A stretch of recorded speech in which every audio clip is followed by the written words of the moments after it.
इस कार्यक्रम के पुण्यार्चक हैं श्री कंवर लाल जी, महावीर प्रसाद जी पाटनी, आर के ग्रुप, मदनगंज, किशनगढ़, राजस्थान।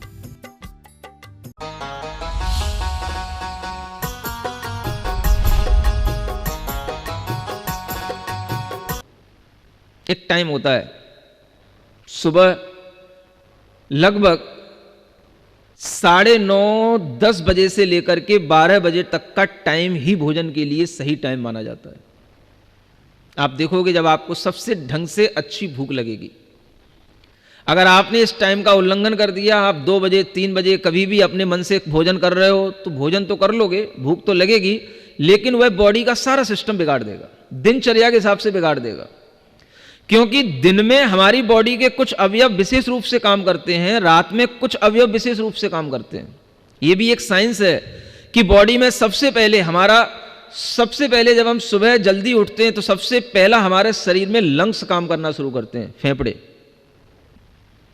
जैसे जैसे शाम होती चली जाती है, नीचे के अवयव जैसे किडनी है, यूरिन सिस्टम है, ये सब काम करने लग जाता है। इसलिए आप देखोगे अगर आप सुबह सुबह उठोगे तो आपको सबसे अच्छी ऑक्सीजन मिलेगी, सबसे अच्छी आपको जो है सुबह सुबह का वातावरण मिलेगा। आपके लंग्स के लिए, आपके हार्ट के लिए वो बहुत ही फायदेमंद होगा। समय पर भोजन करोगे, शाम तक आपको अपने आप किडनी सिस्टम, यूरिन सिस्टम सब अपने आप प्रॉपर वर्क करते हुए दिखेगा। आपको लगेगा सबसे ज्यादा यूरिन हमको शाम के टाइम पर ही होने की संभावना होती है। धीरे धीरे हमारी बॉडी का जब ये पूरी दिनचर्या के हिसाब से जो हमारा शरीर बना है, जब इसमें हम डिस्टरबेंस खुद लाते हैं, तो जब तक बॉडी में सहन करने की क्षमता होती है, सहन करती है। जब ये डिस्टरबेंस उससे सहन नहीं होता है तो तरह तरह की बीमारियां पैदा होती हैं। आज वही कह रहा है आयुर्वेद, आयुष मंत्रालय कह रहा है दिनचर्या संभालो। यही एक तरीका है, इम्यून सिस्टम को सही रखने का एक तरीका है, दिनचर्या पर ध्यान दो। और दिनचर्या का मतलब ही है कब खाना, कब आराम करना, कब सोना, कब उठना, ये सब आपके लिए टाइमली होना चाहिए। अगर ये सब चीजें टाइमली चलेंगी तो हमारे लिए यही सबसे बड़ा टाइम मैनेजमेंट कहा जाता है। लेकिन जब हम साइंस का टाइम मैनेजमेंट पढ़ते हैं, इस आउटर वर्ल्ड में रहने वाले कुछ स्पेसिफिक जो कहना चाहिए लिटरेट लोग हैं, उनका जब हम टाइम मैनेजमेंट पढ़ते हैं तो मुझे बड़ा अफसोस होता है कि ये लोग क्या बताते हैं दुनिया को, क्या समझाते हैं, इतना उल्टा उल्टा बोलते हैं। मैंने एक टाइम मैनेजमेंट की भी किताब पढ़ी थी जिसमें कि ये लिखा हुआ था कि आपको अपना टाइम मैनेज करने के लिए जब आप लेट में बैठे होते हैं तब भी आप अपने कुछ ऐसे काम निपटा सकते हैं जैसे मान लो न्यूज़पेपर पढ़ना है। समझ आ रहा है? अब इन लोगों को इतना ज्ञान नहीं होता है कि जिस समय पर हम जो काम कर रहे होते हैं अगर हम उस पर ही पूरा अपना फोकस नहीं करेंगे तो वो काम हमारा ठीक नहीं होगा और दूसरा काम कर रहे हैं वो भी काम ठीक नहीं होगा। समझ आ रहा है? आप अगर बाथरूम में गए हैं, लेटरिन में गए हैं, तो उस समय पर उसी काम पर फोकस दो जो हमें करना है, उसी पर ध्यान दो, क्योंकि आपका माइंड अगर वहां नहीं लगेगा तो वो काम प्रॉपर नहीं होगा। टाइम को मैनेज करने के चक्कर में वहां पर बैठे बैठे अखबार पढ़ोगे तो इतनी देर लगती है कि आधा घंटा घंटा के 15-15, 20-20 मिनट के वहां पर बैठ के अखबार पढ़ सको। और ये अखबार पढ़ने की कौन सी जगह है? इसमें अपना टाइम का यूज करने की ये कौन सी जगह है? ऐसे ऐसे लोग ज्ञान देते हैं, तब समझ में आता है कि साइंस हमें बहुत कुछ और ये लोग हमें बहुत कुछ उल्टा ज्ञान देते हैं। अगर हम उस टाइम को केवल जो हमारे लिए जिसका टाइम है उस पर हम उतना ही टाइम पर उतना ध्यान दें तो वो चीजें हमारे लिए बहुत ही ज्यादा लाभदायक सिद्ध होती हैं। टाइम मैनेजमेंट का मतलब ये नहीं है कि जब आप खा रहे हो तो खाते समय भी 10 लोगों से बात करते रहो, सामने टीवी देखते रहो, अपने बच्चों को भी खिलाते रहो, ध्यान देते रहो और अपना खाते भी रहो। इस तरीके से टाइम मैनेज करोगे तो आपका लिए टाइम मैनेज होने की जगह आपकी बॉडी में ऐसे डैमेज होंगे कि जिससे इससे 10 गुना टाइम आपको फिर पड़े पड़े बेड रेस्ट पर देना पड़ेगा। समझ आ रहा है? तो ये टाइम मैनेज के तरीके गलत हैं, ये समझें। हम अपने बच्चों को भी समझाएं। भोजन करते समय हमारा पूरा ध्यान भोजन पर होना चाहिए। जब हम कोई भी शरीर की क्रिया करते हैं तो हमारा ध्यान पूरा उस पर होना चाहिए। जब हम पढ़ रहे होते हैं तो हमारा ध्यान सिर्फ पढ़ाई पर होना चाहिए, जब हम घूम रहे होते हैं तो हमारा ध्यान घूमने के ही भावों पर होना चाहिए। जिस समय पर जब हम जो काम करें हम फुल्ली उसमें इन्वॉल्व होंगे तो वह हमारे लिए बेनिफिट मिलेगा। और अगर ऐसा हम नहीं कर पाते हैं तो टाइम मैनेज के चक्कर में हमारी लाइफ डैमेज होती है। इसके लिए मैं बहुत पहले एक किताब लिख चुका हूं, लाइफ मैनेजमेंट के नाम से, खोजो मत पाओ के नाम से, कभी पढ़ने की कोशिश करना। उसमें ये हेडिंग ही है कि टाइम मैनेज के चक्कर में लाइफ को डैमेज ना करें। लेकिन जब हम इन चीजों को समझने की कोशिश ही नहीं करते हैं तो हमारे लिए नुकसान होने लग जाते हैं। आज भी समय है, जब जागो तब सवेरा कहा जाता है। हम समझने की कोशिश करें कि हमारा आज भी दिनचर्या का जो एक टाइम शेड्यूल है वो सही होना चाहिए। रात्रि होने से पहले भोजन कर लेना चाहिए, दिन में ही भोजन करना चाहिए। बॉडी के अनुसार ये चीजें आपको लंबे समय तक जीवित रखने वाली हैं। आप अपने मन की तो कर लोगे, लेकिन अगर आप प्रकृति के विरुद्ध चलोगे, अपने ही शरीर की प्रक्रिया के विरुद्ध चलोगे तो आपका जीवन पूरा नहीं होगा। जी तो लोगे, जितनी देर आपकी मस्ती है, जितनी देर आपके लिए एनर्जी है, उतना जी तो लोगे। और उसी के कारण से जब हम किसी से कहते हैं भाई शराब मत पियो, तंबाकू मत खाओ, तो आदमी को उस समय लगता है अरे पीने से क्या हो रहा है, मैं पी भी रहा हूं, जी भी रहा हूं। हमारे सामने तो और दूसरे लोग मर रहे हैं जिन्होंने पी नहीं थी, हम तो पी करके भी जी रहे हैं। तो आदमी को उस समय समझ में नहीं आता है। जी तो रहे हो लेकिन पूरी जिंदगी नहीं जी पाओगे, ढंग से नहीं जी पाओगे। और यही वो कारण है जो आज हमारे सामने आ रहे हैं। अब विज्ञान कह रहा है, डॉक्टर कह रहे हैं मांस मत खाओ, जंक फूड मत खाओ, शराब मत पियो, तंबाकू मत खाओ। ये सब चीजें हमारे शरीर को नुकसान पहुंचा रही हैं। शुद्ध सात्विक भोजन के माध्यम से अपने शरीर को चलाओ, इससे सबसे ज्यादा हमें एनर्जी मिलेगी। और जो सबसे ज्यादा एनर्जी मिलती है, इम्यून सिस्टम सबसे ज्यादा स्ट्रांग होता है, तो वह उन्हीं चीजों से होता है जो चीजें भारतीय संस्कृति में ऋषियों मुनियों ने अपनाई और हमको भी बताई। आज भी देख लो आप, आयुर्वेद की उसी आयुष मंत्रालय की रिपोर्ट में तरह तरह की चीजें आई हैं और यह बताया जा रहा है कि हम अपनी दिनचर्या, ऋतुचर्या को संभालें। और उसको संभालने के लिए आपके लिए और कोई चीजें नहीं है, वो काढ़ा बनाया गया है जिस काढ़े के माध्यम से आप इस कोविड-19 से अपने आप को बचा सकते हो। उसका प्रयोग करो रोजाना। और उस काढ़े में क्या है वो लिखा हुआ उस रिपोर्ट के अंदर, यही चीजें हैं।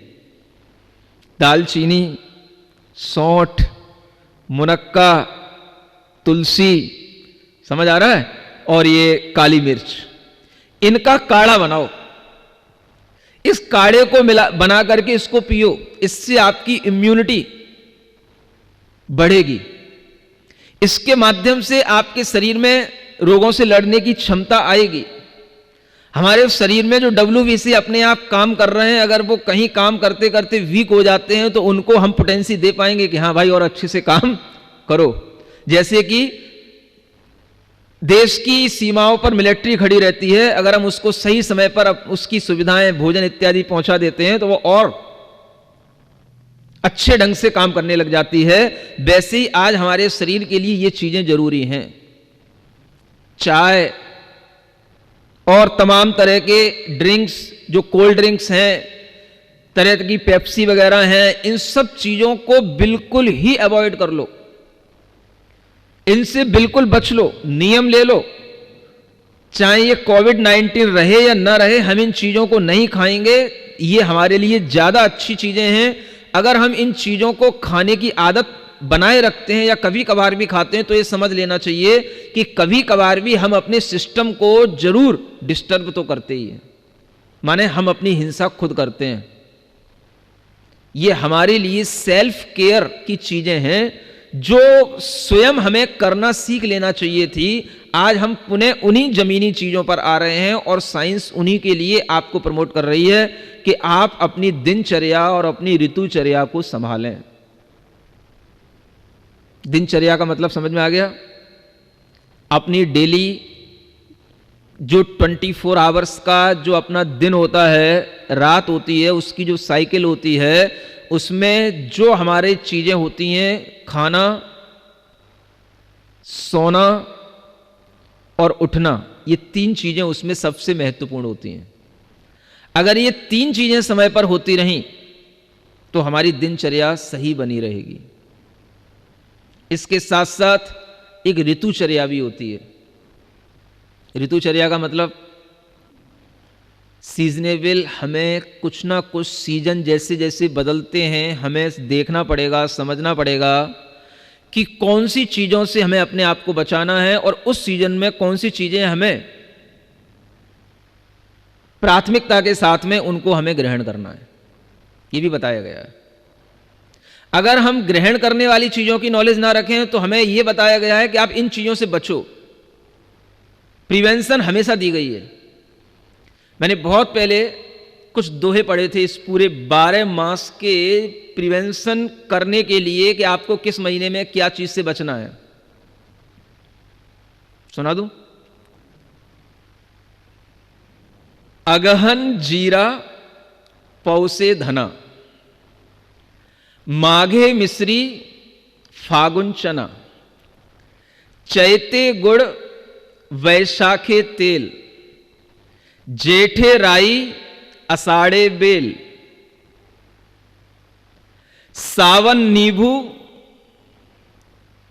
भादो मही, क्वार करेला कार्तिक दही। इन 12 महीनों में अगर इनसे बचे नहीं तो मरो नहीं तो पर्यो सही। नहीं समझ आ रहा? 12 महीनों की ये 12 चीजें, प्रिवेंशन हमेशा बताई गई। आप क्या खाओ ये दूसरी बात है, लेकिन किससे बचो ये पहले ध्यान रखना चाहिए। अगर इन 12 महीनों की 12 चीजों पर भी ध्यान रखा जाए तो भी हम बहुत कुछ बाहरी चक्रों से अपनी आपदा को बचा सकते हैं। और यह भी कहा गया अगर आप नहीं बचोगे इन चीजों से तो हो सकता है आपका इम्यून सिस्टम बहुत स्ट्रांग हो तो मरोगे तो नहीं, लेकिन परोगे सही। परोगे माने बीमार पड़ोगे, लेटना तो पड़ेगा ही। समझ आ रहा है? बेड रेस्ट पे भी जाना पड़ सकता है। अब ये देखो क्या चीजें हैं, सब लोग जानते हैं। अगहन जीरा, समझ आ रहा है? अगहन मास लगभग ये दिसंबर के टाइम का मास होता है ना, जब आपको जीरे का सेवन नहीं करना क्योंकि ठंडी वैसे ही होती है। पौसे धना, पौष मास में धना नहीं खाना है। माघ में मिश्री नहीं खाना, गुड़ वगैरह मिठाई की ज्यादा चीजें, मिश्री में और भी चीजें ले सकते हैं। फागुन में चना नहीं खाना। चैते गुड़, अभी ये चैत मास चल रहा है, गुड़ खाने को मना किया गया है। समझ आ रहा है? अब हम गुड़ का मतलब गुड़ में थोड़ी मिठाई मीठी चीजों से बचो, क्योंकि वो भी चीजें जैसे शुगर है, चीनी वगैरह है, ये चीजें भी जो है इस तरीके की अटैक करती हैं जो आपके जो है इस इम्यून सिस्टम को वीक करती हैं। चैते गुड़, वैशाख आएगा, वैशाखे तेल, जेठ में राई नहीं खाना, गर्म होती है बहुत है। आषाढ़ में बेल नहीं खाया जाता है, हाँ पका हुआ जो बेल होता है, तो जेठ मास तक ही बेल खाया जाता है। अब देखो कितना बड़ा आयुर्वेद का सिद्धांत है, ये हमेशा बताया जाता है, लोगों को पता नहीं होता है। कई बार लोग हमारे सामने भी ले आते हैं जिन्हें आदत पड़ी होती है, जैसे जेठ मास में कभी हमने बेल लिया तो आषाढ़ मास लग गया तो लोग जो है उस समय पर भी बेल लेकर के आ जाते हैं। अपने आप सीजन के माध्यम से इन चीजों में भी खराबी पैदा हो जाती है। जैन धर्म के अनुसार, ये साइंस में, जैन साइंस के अनुसार ये बताया गया कि आषाढ़ मास से जैसे ही जेठ मास से जैसे ही आषाढ़ मास लगता है तो बेल के अंदर अपने आप तरह तरह के जीवाणु पैदा हो जाते हैं, जीव पैदा हो जाते हैं उसके अंदर। और वही चीज आयुर्वेद के माध्यम से बताई जा रही कि वो अगर आप खाओगे तो वो आप सड़ी गली चीज खाओगे, वो आपको देखने में बेल लगेगा, पका हुआ बेल नहीं खाना, जो बेल का फल आता है वो नहीं खाना। उसका अगर चूरन वगैरह हमने कहीं बना करके रखा हो सूखा, उसका भले ही बाद में हम उपयोग कर सकते हैं, वो अलग मैटर है, जो सूख करके चूरन वगैरह बनता है वो भी दुकानों पे मिलता है, घरों में भी बना करके रखा जाता है, उसका उपयोग कर सकते हैं। जिन्हें कोई पेट की ज़्यादा प्रॉब्लम रहती है वो बेल का चूर्ण उनके लिए विशेष रूप से लाभदायक होता है। तो मतलब कि आषाढ़ में बेल नहीं खाना। अब हमें ध्यान में रखना पड़ेगा कि जेठ के बाड़ में आषाढ़ कब लग गया, समझ आ रहा है? अब आज की पीढ़ियों को क्या पता आषाढ़ क्या होता है,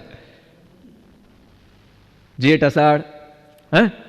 अब उन्हें जनवरी फरवरी ये बताओ, मई के बाद में जून, अब उसवी के बीच में कहीं आधे जून में कहीं आषाढ़ लग जाता है, आधे जून में फिर वो दूसरा मास भी चले जाता है। तो ये सब चीजें समझने की हैं। हमें जितनी नॉलेज हम बाहर की साइंस की रखते हैं, हमें अपनी भारतीय संस्कृति की साइंस की भी नॉलेज रखनी पड़ेगी, तभी हम अपना बचाव कर पाएंगे। कहने का मतलब है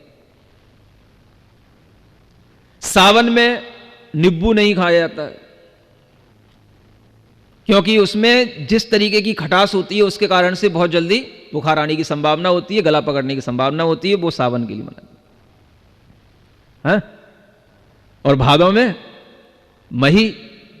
मही माने नहीं, दही तो अलग है, हाँ, मही छाछ को बोलते हैं। और क्वार में करेला, क्योंकि गर्मी वैसे ही पड़ती है, करेला खाओगे और ज्यादा, क्वार की गर्मी अलग टाइप की होती है। कार्तिक में दही नहीं खाया जाता है। 12 चीजों से भी अगर हम अपने आप को बचा करके रखें तो भी हम अपने आप की बहुत कुछ सुरक्षा कर सकते हैं।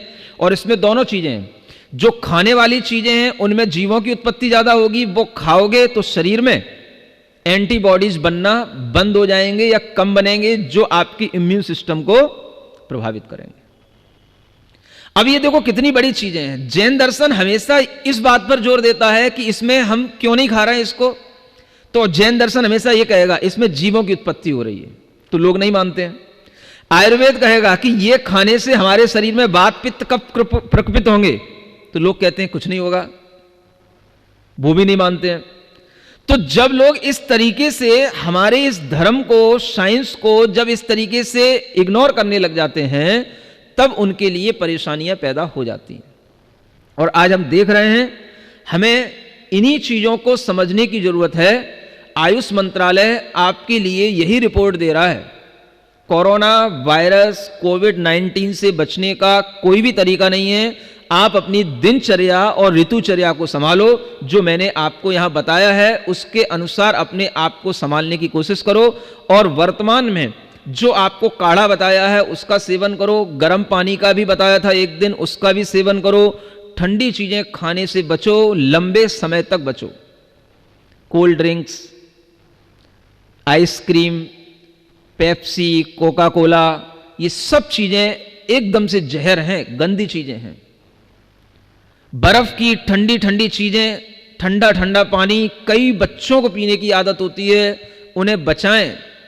इन बीमारियों के उन्हें बारे में बता करके उन्हें समझाएं कि इससे हमारे अंदर बीमारियां होती हैं। और आज हमें उन बीमारियों से बचने के लिए, इसीलिए प्रिवेंशन के लिए यही बताया जा रहा है कि आप गर्म पानी का अच्छा सेवन करो। गले में भी सबसे पहले अगर ये वायरस अटैक करता है तो हमारे गले में अटैक करता है, गले में ये वायरस पहुंचता है।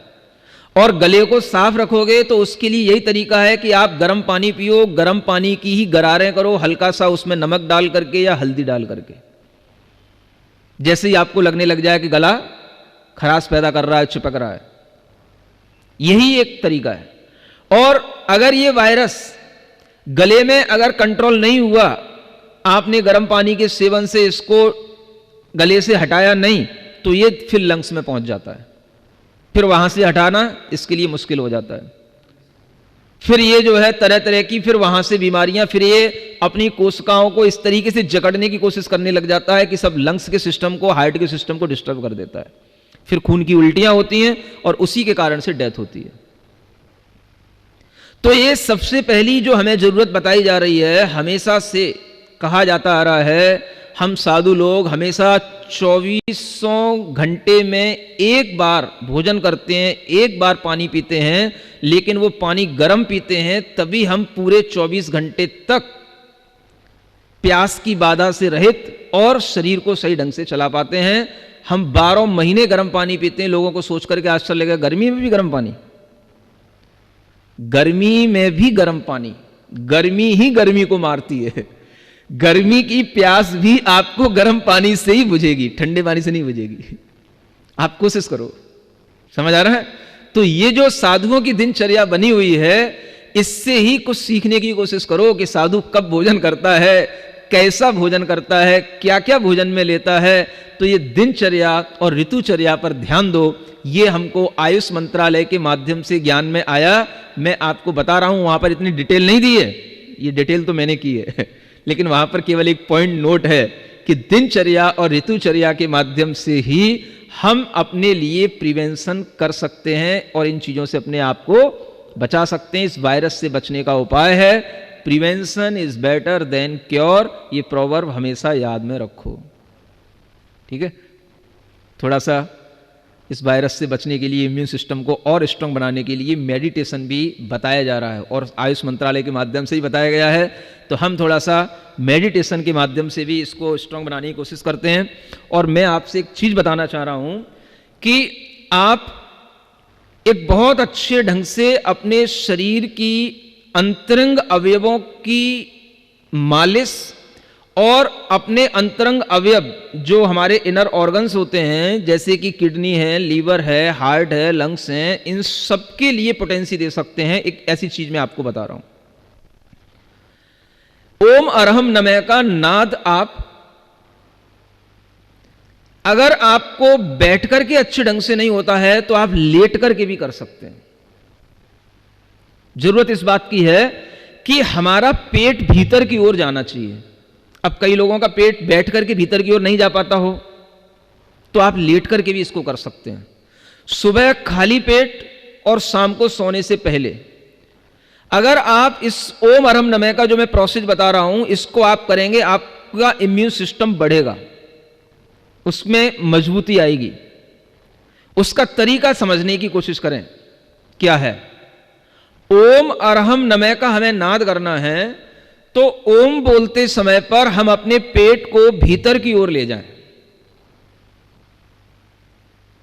कोशिश करें।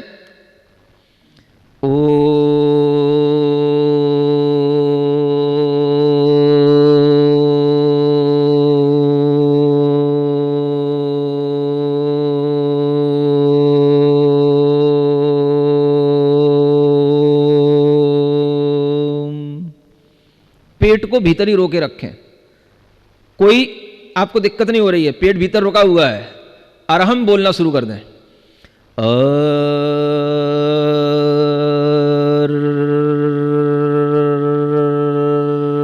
हम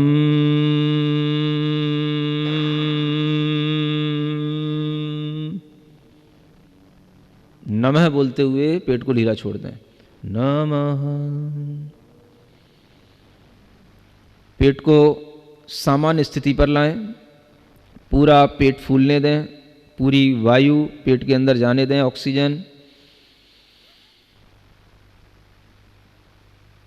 5 सेकंड रुकें और पुनः इस प्रक्रिया को दोहराएं।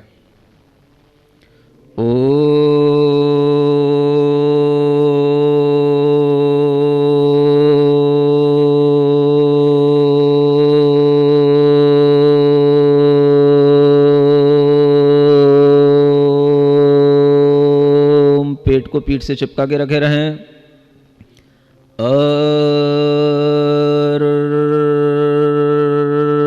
हम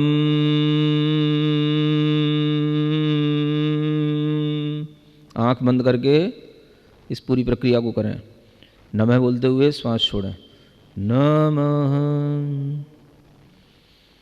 श्वास भीतर लें, पेट को सामान्य स्थिति पर आने दें, 5 सेकंड रुकें, पुनः करें।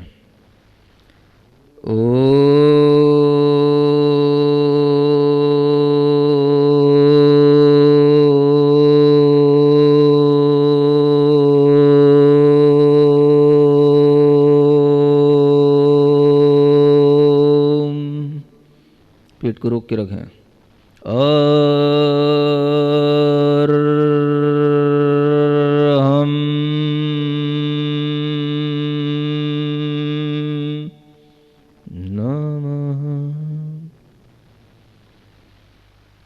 जैसे ये अभी 3 बार किया है, आप इसको 9 से 11 बार भी दोहरा सकते हैं, सुबह खाली पेट और रात में सोने से पहले।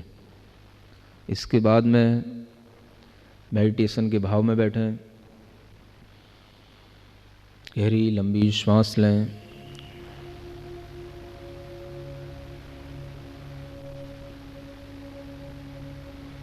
पूरे शरीर को प्रसन्नता से देखने की कोशिश करें।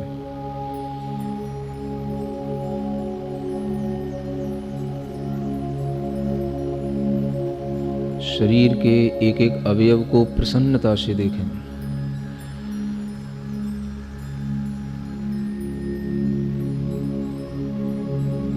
आंखों में प्रसन्नता से झांकें, चेहरे को प्रसन्नता से देखें,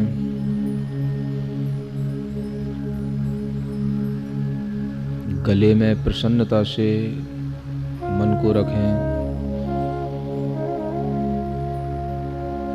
हृदय, लंग्स, श्वास भरते जाएं, प्रसन्नता से उस स्थान पर मन रखते जाएं।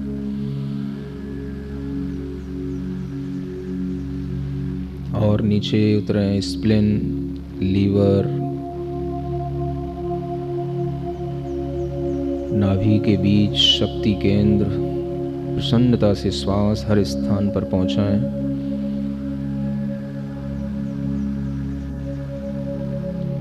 हर ऑर्गन को प्रसन्नता से देखते जाएं। किडनी,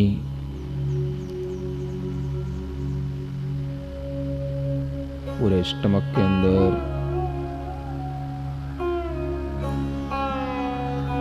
शरीर के निचले स्थानों पर, जंघा पर, घुटने पर अपना मन प्रसन्नता से श्वास लेते जाएं और प्रसन्नता से उस स्थान पर सिर्फ देखते जाएं, मन ही मन। पैर के पंजे, उंगलियों तक अपना ध्यान पुनः जहां हम बैठे हैं उस स्थान पर लाएं। पूरी स्पाइनल कॉर्ड पर प्रसन्नता से नीचे से ऊपर की ओर देखते हुए आएं।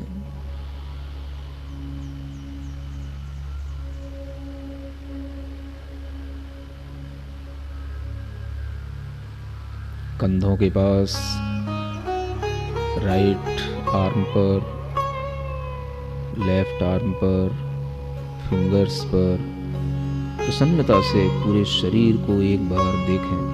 फिर एक गहरी लंबी श्वास लें। पूरे शरीर को प्रसन्न देखते हुए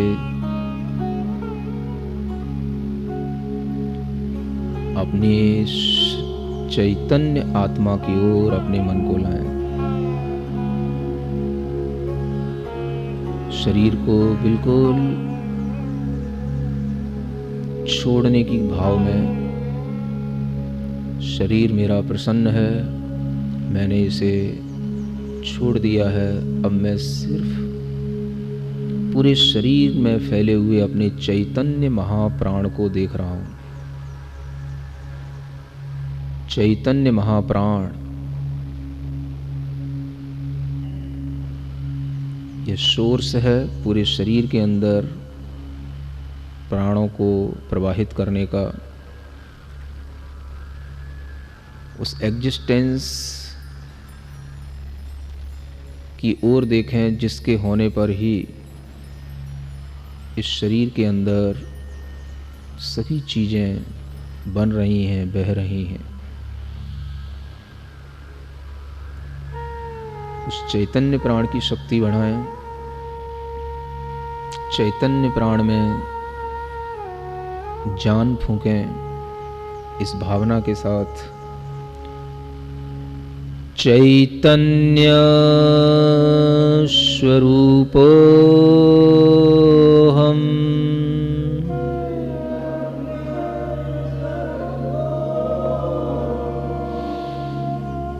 चैतन्य चैतन्य महाप्राणोऽहम्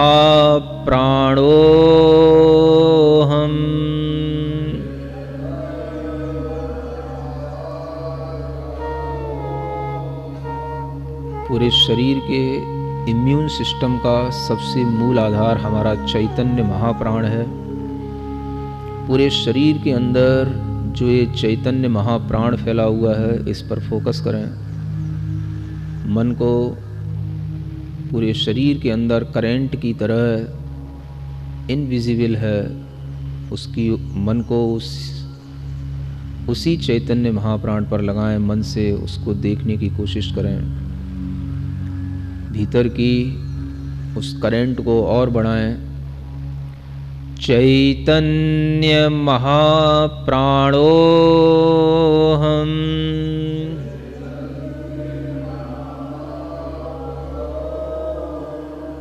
चैतन्य स्वरूपोऽहम्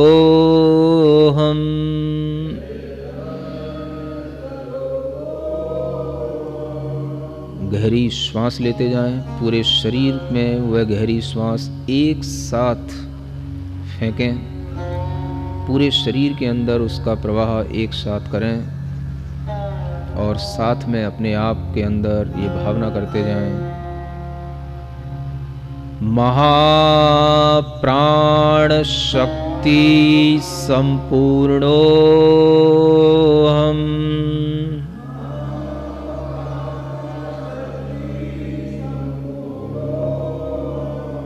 इस चैतन्य महाप्राण की शक्ति से मैं परिपूर्ण हूँ, मैं परिपूर्ण हूँ, मैं परिपूर्ण हूँ। मन में बार बार भाव करके अपने पूरे शरीर को अपने से भिन्न देखें। चैतन्य शक्ति से पूरे शरीर के अंदर शक्ति आ रही है।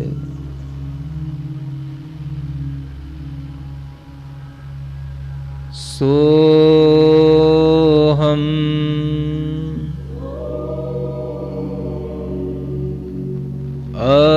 अरहम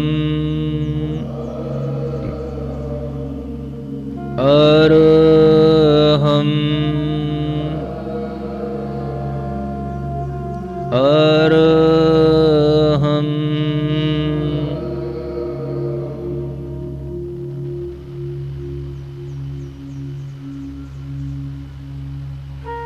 अपने दोनों हाथों को हथेलियों को घिसें, आंखों पर रखें। ओम अरहम परम शांति परम शांति परम शांति। शांतिनाथ भगवान की जय। आचार्य गुरुवर श्री विद्यासागर जी महाराज की जय।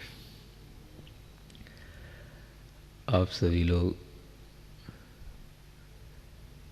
प्रतिदिन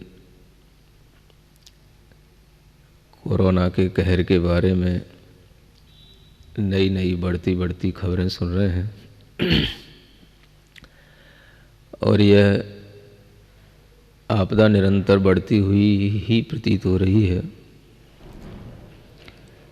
विश्व में अनेक देशों में यह एक संकट का समय दिखाई दे रहा है।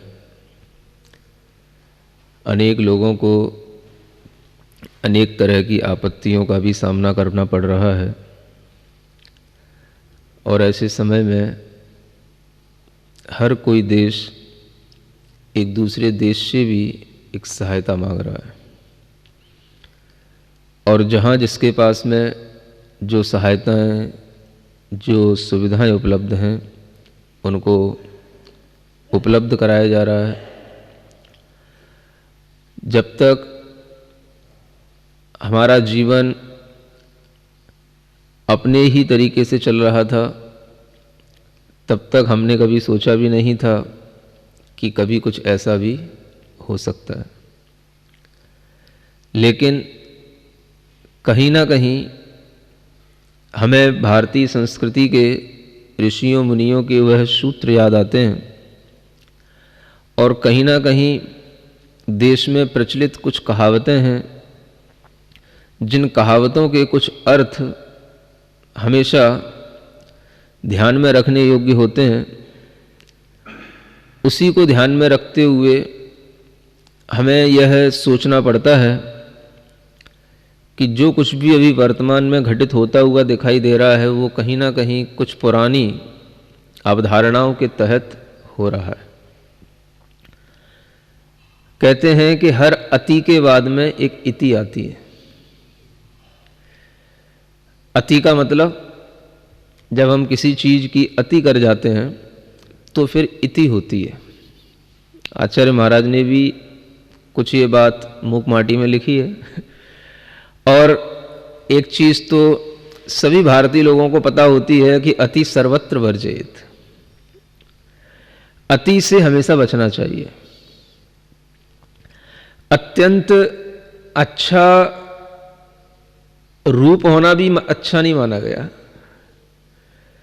अत्यधिक बुद्धि भी नाशकारी होती है। अत्यधिक संपदा भी हमारे लिए दुखदाई होती है। अत्यधिक भोजन करना भी हमारे लिए नुकसान देता है। कोई भी चीज हो, अति हर चीज की बुरी होती है। जब हम अपने से बहुत दूर हो जाते हैं और जब हम अपनी विचारधाराओं में केवल हम सामने वाले को ही प्रमुखता देते हैं और अपने लिए कुछ नहीं करते हैं, तो इस अति का भी ये परिणाम होता है कि इस अति के बाद में एक इति का संदेश देने के लिए हमारे सामने कोई ना कोई रूप में प्रकृति आ जाती है। अति के बाद में इति होती है, ये हमेशा याद रखना चाहिए।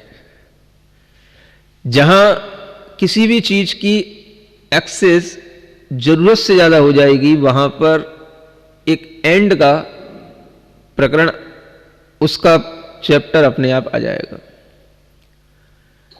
देखो दुनिया के अंदर, भारत देश के अंदर, जहां पर हमेशा सड़कों पर वाहन ही वाहन डोलते रहते थे, जहां पर हमेशा लोगों में घूमने फिरने और घर से बाहर ही रहने की आदत थी, आज वह अति ही इति के रूप में हमें दिखाई दे रही है।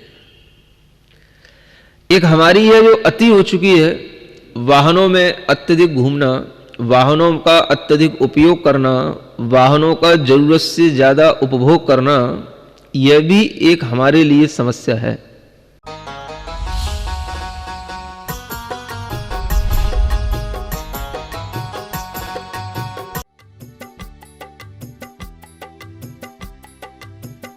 इस कार्यक्रम के पुण्यार्चक थे श्री कंवर लाल जी, महावीर प्रसाद जी पाटनी, आर के ग्रुप, मदनगंज, किशनगढ़, राजस्थान।